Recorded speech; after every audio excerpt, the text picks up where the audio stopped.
ಬೆಂಗಳೂರು ದಕ್ಷಿಣ ಜಿಲ್ಲೆ ಚನ್ನಪಟ್ಟಣ ತಾಲೂಕಿನ ಸಿಂಗರಾಜಪುರ ಗ್ರಾಮದಲ್ಲಿ ಸಾಮೂಹಿಕ ನಾಯಕತ್ವದಲ್ಲಿ ಕರ್ನಾಟಕ ರಾಜ್ಯ ರೈತ ಸಂಘ ಹಾಗೂ ಹಸಿರು ಸೇನೆ ನಾಮಫಲಕ ಉದ್ಘಾಟನಾ ಸಮಾರಂಭ ನಡೆಯಿತು. ನಾಮಫಲಕ ಉದ್ಘಾಟಿಸಿದ ರೈತಪರ ಹೋರಾಟಗಾರ ಮುತ್ಸದ್ದಿ ದಿವಂಗತ ಪ್ರೊಫೆಸರ್ ನಂಜುಂಡಸ್ವಾಮಿರವರ ಪುತ್ರಿ, ರಾಜ್ಯ ಅಧ್ಯಕ್ಷೀಯ ಮಂಡಳಿ ಸದಸ್ಯರಾದ ವಿಚಾರವಾದಿ ಹೋರಾಟಗಾರ್ತಿ ಚುಕ್ಕಿ ನಂಜುಂಡಸ್ವಾಮಿ ಮಾತನಾಡಿದರು. ಭಾರತ ದೇಶದ ಬೆನ್ನೆಲುಬು ರೈತ ಹೇಳುವುದಕ್ಕೆ ಚಂದ, ಆದರೆ ಪ್ರಸಕ್ತ ದಿನಗಳಲ್ಲಿ ಪ್ರತಿ ಹಂತದಲ್ಲಿಯೂ ಶೋಷಣೆಗೊಳ್ಳುತ್ತಿರುವ ರೈತರ ಜೀವನ ಶೋಚನೀಯವಾಗಿದೆ ಎಂದು ಆತಂಕ ವ್ಯಕ್ತಪಡಿಸಿದರು. ರೈತರ ಹೆಗಲ ಮೇಲಿರುವ ಹಸಿರು ಸಾಲು ಶಾಂತಿಯ ಸಂಕೇತ, ಶಾಂತಿಗೆ ಭಗ್ನ ಬಂದರೆ ಹೋರಾಟದ ಸಂಕೇತ ಎಂದು ಗುಡುಗಿದರು. ಕೇಂದ್ರ ಸರ್ಕಾರ ರೈತಪರ ಯೋಜನೆಗಳನ್ನು ನೀಡಲು ವಿಫಲವಾಗಿದೆ. ಕೇಸರಿಮಯ ಮಾಡುತ್ತಿರುವವರು ದೇಶದಲ್ಲಿ ಅಭಿವೃದ್ಧಿಗಿಂತ ಕೋಮು ದಳ್ಳುರಿಯನ್ನು ತುಂಬುತ್ತಿದ್ದಾರೆಂದು ವಿಷಾದಿಸಿದರು. ರೈತಪರ ಹೋರಾಟದಲ್ಲಿ ಗುರುತಿಸಿಕೊಂಡಿರುವ ಸಿಂಗರಾಜಪುರ ಗ್ರಾಮದಲ್ಲಿ ರೈತ ಸಂಘದ ನಾಮಫಲಕ ಉದ್ಘಾಟಿಸುತ್ತಿರುವುದು ನನಗೆ ಸಂತಸದ ವಿಚಾರ ಎಂದರು.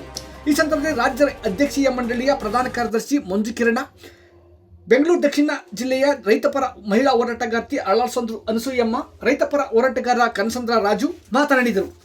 ಸಮಾರಂಭದಲ್ಲಿ ವಿವಿಧ ಕ್ಷೇತ್ರಗಳಲ್ಲಿ ಗಣನೀಯ ಸಾಧನೆ ಮೆರೆದಿರುವ ಪ್ರಸಿದ್ಧ ವ್ಯಂಗ್ಯಚಿತ್ರಕಾರ ರಮೇಶ್ ಅಕ್ಕೂರ್, ಪ್ರಗತಿಪರ ರೈತ ವಿಶೇಷ ಚೇತನ ದಂಪತಿಗಳಾದ ಲಕ್ಷ್ಮೀ ಶಿವರಾಜು, ಪ್ರಗತಿಪರ ರೈತ ಪುಟ್ಟಣ್ಣ ಅಬ್ಬೂರವರಿಗೆ ಸನ್ಮಾನಿಸಿ ಗೌರವಿಸಲಾಯಿತು.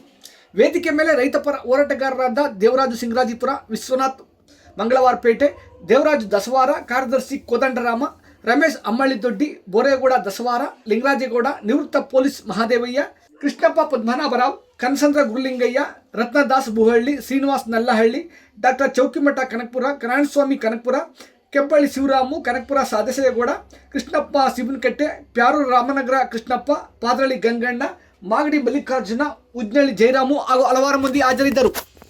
ಸಿಂಗರಾಜಪುರಕ್ಕೆ ರೈತ ಸಂಘ ಇವತ್ತೇನು ಹೊಸದಾಗಿ ಬರ್ತಾ ಇಲ್ಲ. ನಾನು ತಿಳ್ಕೊಂಡಿದ್ದ ಮಟ್ಟಕ್ಕೆ ಇದು 2ನೇ ಸಾರಿನೋ 3ನೇ ಸಾರಿ ಉದ್ಘಾಟನೆ ಮಾಡ್ತಿದ್ದೀರಾ, ಹೌದಾ? 2ನೇ ಸಾರಿನಾ? ಆದರೆ ಅನಸೂಯಮ್ಮನವ್ರು ಹೇಳ್ತಾ ಇದ್ರು 80ರ ದಶಕದಿಂದಲೂ ಇಲ್ಲಿ ರೈತ ಸಂಘ ಇತ್ತು ಅಂತ ಹೇಳಿ. ಇದು 42 ವರ್ಷಗಳಲ್ಲಿ ಇದು 2ನೇ ಸಾರಿ ಉದ್ಘಾಟನೆ ಆಗ್ತಾ ಇದೆ. ಈ ಗ್ರಾಮದ ಕೆಲವು ಯುವಕರು ಸೇರ್ಕೊಂಡಿದ್ದೀರಿ. ಇವತ್ತು 17, 18, 20 ವರ್ಷದ ಹುಡುಗರೆಲ್ಲ ಇವತ್ತು ಸೇರ್ಕೊಂಡಿದ್ದೀರಿ. ರೈತ ಚಳವಳಿ ಶುರುವಾಗಿ 46 ವರ್ಷಗಳು. ಕರ್ನಾಟಕದ ರೈತ ಚಳವಳಿ ಇತಿಹಾಸ, ಈ ಹಸಿರು ಟವಲಿನ ರೈತ ಚಳವಳಿ ಇತಿಹಾಸ 46 ವರ್ಷಗಳು. ಆ 46 ವರ್ಷಗಳಲ್ಲಿ ಬೇಕಾದಷ್ಟು ಹೋರಾಟಗಳಾಗಿದ್ದಾವೆ. ಯಾವ ರೈತನಿಗೆ ತಹಸೀಲ್ದಾರ್ ಆಫೀಸ್ನಲ್ಲಿ ಕುರ್ಚಿ ಕೂಡ ಕೊಡ್ತಿರ್ಲಿಲ್ಲ, ಅಂಥವರಿಗೆ ಕುರ್ಚಿ ಹಾಕಿಸಿ ಕುರ್ಚಿನ ಎಳೆದು ತಹಸೀಲ್ದಾರ್ ಮಟ್ಟಕ್ಕೆ, ತಹಸೀಲ್ದಾರ್ಗೆ ಸಮನಾಗಿ ಕೂತು ಮಾತನಾಡುವಂಥ ಒಂದು ಆತ್ಮಸ್ಥೈರ್ಯ ಕೊಟ್ಟಿರೋದು ಈ ಕರ್ನಾಟಕದ ರೈತ ಚಳವಳಿ. ಅದು ಇವತ್ತಿನ ತಲೆಮಾರು ಅರ್ಥ ಮಾಡ್ಕೋಬೇಕು. ಇವತ್ತಿನ ತಲೆಮಾರಿಗೆ ಒಂದಷ್ಟು